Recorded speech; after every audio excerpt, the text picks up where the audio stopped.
The lights from my daughter's living room were still flickering in my vision when I realized something was terribly wrong. The cheap plastic gift they'd handed me was still in my lap, glowing under the soft Christmas tree lights like an accusation I hadn't yet found the courage to name. Everyone else had unwrapped designer handbags and glittering jewelry, and I sat there feeling the room tilt in a way I couldn't explain. If you've ever trusted someone only to feel that sting of being pushed aside, subscribe and tell me where you're watching from. I want to know I'm not alone in this. I didn't understand it that night, but that tiny, humiliating moment was the first crack in a much darker truth. Let me show you how it all began. I still remember the weight of that moment, standing in my daughter Haley's living room on Christmas morning, trying to smile while something inside me quietly cracked. Everyone around me was opening these extravagant, carefully chosen gifts. Weekend getaways, designer coats, electronics that probably cost more than I used to make in a month.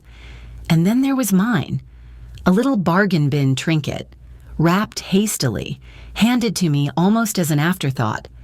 I turned it over in my hands, pretending to admire it, pretending it didn't sting the way it did. I kept telling myself not to make assumptions, not to read too deeply into it, but the truth settled in my chest like a cold stone. This wasn't about the gift. It was about intention, about the way Haley barely looked at me, the way her husband, Evan, seemed to watch my reaction with a kind of quiet calculation. Something was off, so off that the air itself felt tight. Still, I swallowed my hurt. I've spent most of my life doing that, choosing grace even when it wounded me. But as I drove home that night, the uneasy feeling grew heavier, pressing against every instinct I had.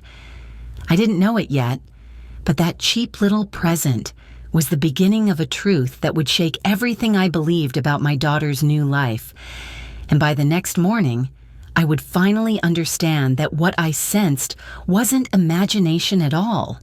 It was warning. And to explain why I recognize that warning so quickly, I need to start with who I am and what shaped me. My name is Linda Carver, and at 61 years old, I've lived most of my life in Fort Collins, trying to do right by the one person who depended on me more than anyone else ever had, my daughter, Haley. I raised her alone after losing my husband far earlier than I ever expected. Those years were built on small paychecks, long evenings tutoring neighborhood kids, and a steady determination to give her a childhood that felt bigger than our circumstances. Haley always had a spark in her. She pushed herself through school, earned scholarships I could barely pronounce, and later built a small business that eventually sold for more than $40 million. Watching her succeed felt like watching every sacrifice I'd ever made finally find its purpose. I thought success would draw us closer, but instead it seemed to open a space between us, one I tried not to acknowledge at first. When she met Evan, that space widened. He had a polished charm, the kind that felt rehearsed, and his mother, Diane, carried herself like someone performing wealth rather than living it. I tried to ignore the uneasiness that settled in me whenever I was around them. I told myself I was being overprotective, that I needed to let Haley live her own life, even if it meant I sometimes felt like a guest in it. Still, I couldn't shake the feeling that something in her world had shifted in a way that didn't feel natural. She grew distant, guarded, almost coached in the way she spoke about her new life. And after that Christmas morning, the ache in my chest wasn't just about the gift. It was the confirmation that my instincts, those same instincts that shaped me as a mother, were waking up again. And soon, the red flags would become impossible to ignore. In the days after Christmas, I kept replaying small moments I had brushed aside before, letting them settle into place like pieces of a puzzle I didn't want to assemble. The distance between Haley and me had crept in slowly, but now it felt intentional, almost cultivated. She had started giving large financial gifts to Evan's ventures and to his mother, Diane, gestures she described as generosity, though they felt more like obligations pulled from her. I noticed the way Diane's emotions seemed to switch on and off, as if she were cycling through a script. One moment overly affectionate, the next cold and calculating when she thought no one was watching. And Evan, he always appeared right behind any conversation involving account balances or business moves, smiling like he was trying to reassure me, though his eyes felt far too alert. There were inconsistencies in the stories they shared about their supposed family history. Timelines didn't quite match. Details shifted depending on who was talking. When I asked harmless questions, I felt the air change, subtle stiffness, a flicker of defensiveness from both of them, and then later, a quiet chastising tone from Haley, as if I had embarrassed her without realizing it. That hurt more than I ever let on. I kept trying to convince myself I was overreacting, that perhaps I was struggling to adjust to her new life. But the uneasiness grew heavier each time I saw how carefully she adjusted her words around them, as if rehearsing lines she needed to get right. I've spent decades working with teenagers who tried to hide the influence of someone pulling strings behind the scenes. I know the signs of subtle manipulation, even when it's dressed up as affection. And slowly, painfully, the red flags formed a pattern I could no longer ignore. The only question left was how deep it went. And soon, I would find out. The morning after Christmas, I woke up with a heaviness I couldn't shake. It wasn't just hurt anymore. It was conviction. Something inside me finally crossed from worry into certainty, and I realized I couldn't keep pretending everything was fine. If I ignored my instincts now, I might lose my daughter in ways far worse than emotional distance. So I sat at my kitchen table with a cup of coffee going cold, and I started searching. Property records, business registrations, public filings, simple things anyone could look up if they cared enough to try. I wasn't expecting to find anything significant, but the first inconsistencies appeared almost immediately. The family estate Diane boasted about had actually gone into foreclosure years earlier, tied up in unpaid taxes.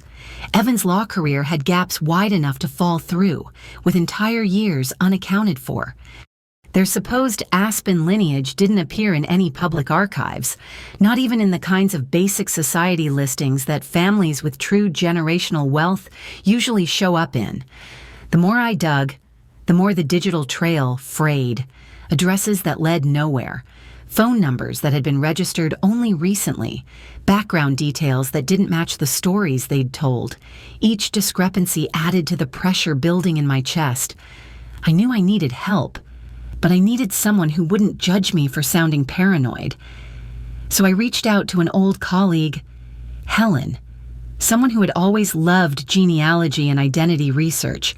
When I explained what I'd found, my voice shook, not because I feared being wrong, but because I feared being right. I confessed how terrified I was of damaging my relationship with Haley, yet more terrified of standing by while something dangerous unfolded around her. Waiting for Helen's findings felt like waiting for a storm to hit. But deep down, I already sensed the truth, and soon it would be undeniable. When Helen finally called me back, I knew before I answered that nothing she said would be simple or harmless.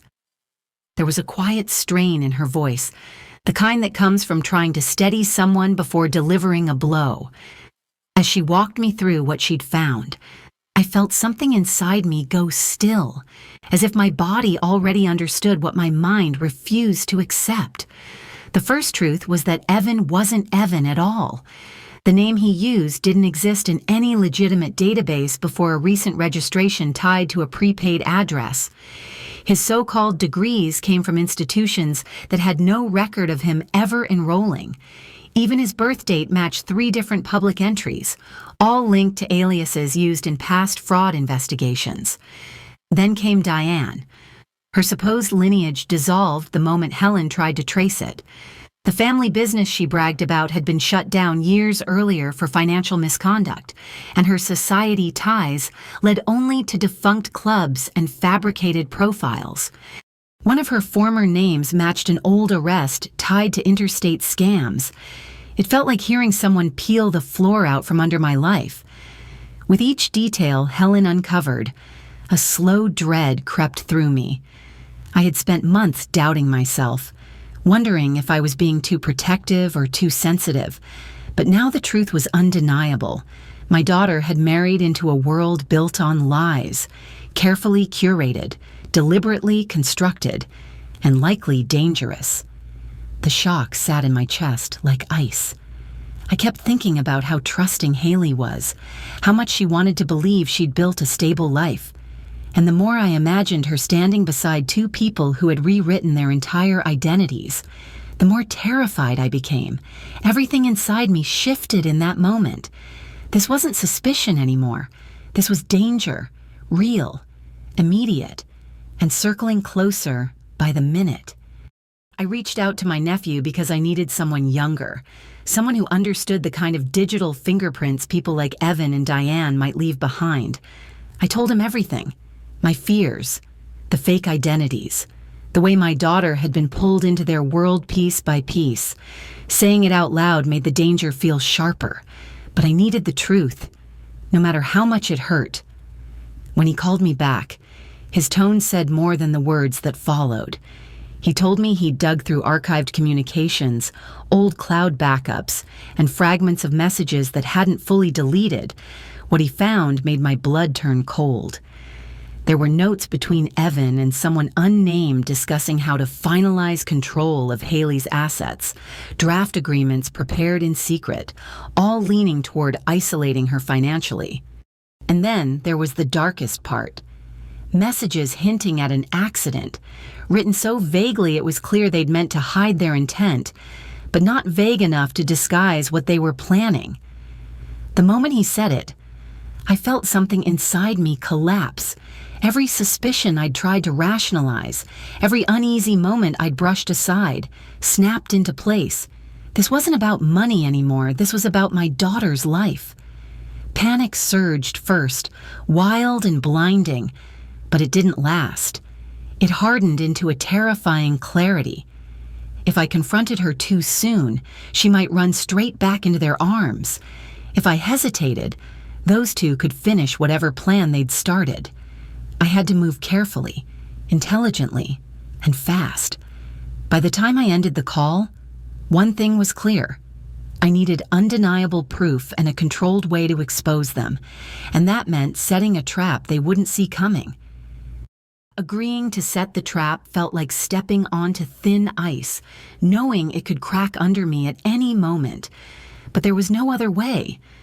If I wanted to protect Haley, I had to draw Evan and Diane into a space I controlled, somewhere their polished facades might finally slip.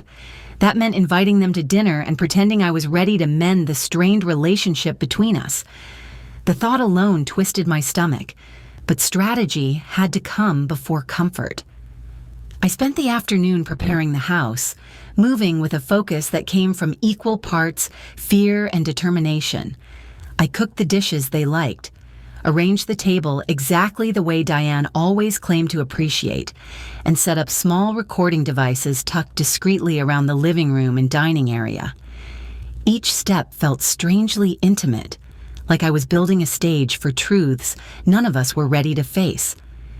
I kept reminding myself that this wasn't about revenge. It was about saving my daughter. When the doorbell rang, my heart pounded so hard I felt it in my throat. I opened the door with practiced warmth, greeting them as though nothing had changed.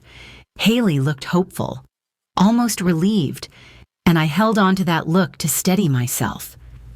Evan scanned the room with the kind of confidence that comes from believing everyone is still playing by his script. Diane carried that same false graciousness she always used, but I could see a flicker in her eyes, a calculation, maybe even suspicion.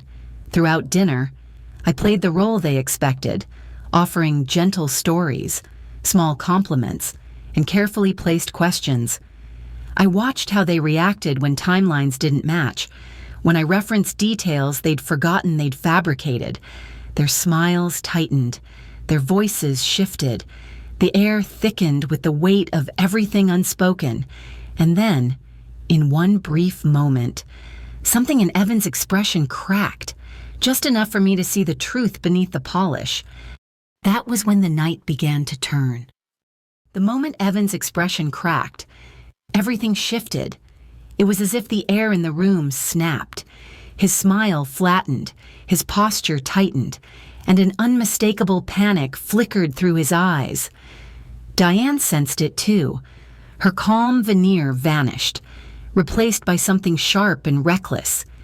In an instant, the polite surface of the evening peeled away, revealing the raw desperation underneath. I felt the danger before I fully understood it. The way Evan pushed back his chair, the way Diane's hand curled around her purse as if reaching for something hidden. It all happened in a blur. My body reacted before my mind caught up. I moved toward Haley, placing myself between her and the rising threat. Fear surged through me so violently that I could feel it in my fingertips, yet a strange steadiness carried me forward. All I could think was that I had to keep her safe. They tried to regain control through intimidation, stepping toward us with a frantic energy that told me they were willing to do anything. The room felt smaller, the air tighter, as if the walls themselves sensed what was about to unfold. I braced myself for whatever came next. Then, suddenly, movement burst from the hallway. My nephew stepped in with a force I had never seen in him, cutting through the chaos with a presence that felt like a lifeline. I heard the struggle more than I saw it. Shuffling feet, a sharp gasp, the sound of something falling, and then the front door flew open as law enforcement rushed in, their voices steadying the storm. The house fell into a stunned quiet. I turned to find Haley trembling, her face pale with shock. When I pulled her into my arms, the weight of everything hit me at once. She was safe, for now. But the truth behind all this was far larger than I had imagined, and I felt it closing in as we waited for answers. A few days after the arrests, I received a call from federal agents who had taken over the investigation. Their voices carried a heaviness that told me this was bigger than anything I had imagined. As they walked me through what they'd uncovered, I felt a quiet chill settle over me. Evan and Diane weren't just two frauds acting alone. They were part of a coordinated ring that had targeted people across multiple states, isolating them, draining their assets, and in several cases, leaving victims with outcomes far worse than financial ruin. Hearing that made my stomach twist. The thought that my daughter had been inching toward becoming another name in that list shook me to my core. Relief washed over me, but it came tangled with sorrow for the people who hadn't been saved in time. I kept thinking about how close we came, how a few more days of silence might have changed everything. The agents told me that the evidence gathered from that night, my recordings, the digital trails, the communications my nephew uncovered, helped connect critical pieces they'd been chasing for months. Knowing that our fear and quick action had protected more than just Haley felt overwhelming. As the call ended, a softer quiet filled my home. Now came the work of healing. In the days that followed, Haley came home with a quiet heaviness that broke my heart. She moved into her old room, carrying only a small bag, as if shedding the life she had built with them all at once. Those first mornings were tender and uncertain. She would sit at the kitchen table, eyes swollen from crying, and I could feel the layers of guilt and confusion settling over her. I never pushed. I simply stayed close, letting her lean on me in her own time. Slowly, we began talking. Really talking. She told me how ashamed she felt for not seeing the truth, how trapped she had been by the need to prove she could build a life on her own. I shared my own fears, my doubts, and the way love had kept me awake night after night. Somewhere in those conversations, forgiveness grew naturally between us. Gratitude followed, soft but steady, until our bond felt stronger than it had in years. A few weeks later, we channeled all that pain into something larger. Together, we started laying the groundwork for a small foundation focused on helping people who had been manipulated, isolated, or financially exploited. Haley threw herself into the work with a clarity I hadn't seen in her since she was a child, determined to make meaning out of everything she had survived. And sometimes, late in the evening, I think about how it all began, with a thoughtless Christmas gift that felt like an insult. That tiny moment cracked open a truth big enough to save her life.